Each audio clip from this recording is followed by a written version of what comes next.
maanta aan u joogno furidda macadka badaha Soomaaliyeed oo aan uga mahad celinayno hogaaminta iyo hal-abuurka iyo dhaqangelinta wasiirka wasaaradda runtii annaga hadaan maamulka dekedda maxaa la dhahaa marar badan ardada anaga waxaan sii jirnay internship iyo tababaro iyo maxaa la yiraahdaa tababaro xirfadeed marka in macad la soo biiriyay waxay noo tahay culayskii oo qayb ka mid ah la ka dejiyay laakiin qayb baa lagu hartay oo waxaan ballan qaadaynaa haddaan nahay maamulka dekedda inaan dadka marka theory-ga la soo siiyo aan sii siino maxaa la yiraahdaa qaybta u dhiman ee practical inaan sii wadno ayaan ballan qaadaynaa qaybtaas waa nagu dhiman tahay laakiin theory-ga in la soo siiyay runtii wax aad u fiican waaye macadkani wuxuu runtii bilow u yahay ka faa'iideysiga Soomaaliya rabta in kheyraadkeeda ka faa'iideysato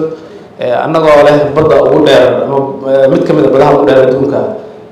inaan maxaa la yiraahdaa aan badda iska ag joogno waxaan ka faa'iideysan runtii wax fiican ma wadamada asaageena maanta waxay leeyihiin maxaa la maraakiib ay sameeyaan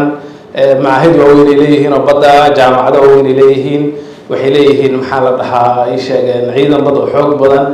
لأنه وين ما كهيسته وأنا أوعد ما هيسته مركا بلون في عنا جونا دولتنا وحرنتي كم هالسنة هاي إني أجيستي وحل هذا تلاوة ما يلس والله جرها تلاوة أيوة كسر بالموضوع مركا يوم حين هذا تلاوة وتوجه في الجيرون هذيك طبعت هذا دقائق كنت ما في عواد ما طبعا جونا إن كهذا معدكي شلون على هذه حالنا قيراتكي كفاية شلالكي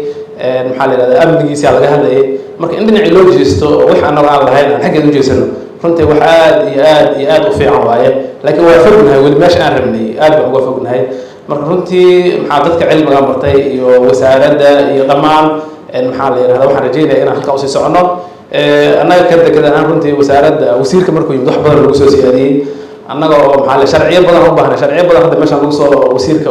golaha wasiirada geeyay runtii sharciyada qusayna waa maraakiibta hadii laga hadlayo badii iyo dekedihii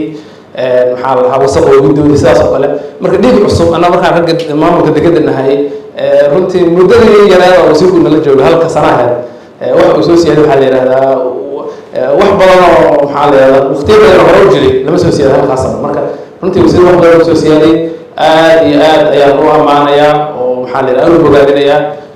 maxaa la yiraahdaa aad u mahadsanyahay dhammaanteen waa salaamantihiin waa soo dhaweynayna macadkan wada shaqayn badan oo dhinaca baratiga iyo dhinaca cilmi baarista iyo dhinaca xogta ayaa la wadaagi doonaa aad baad u mahadsantihiin assalaamu calaykum waraxmatullaahi wabarakaatuh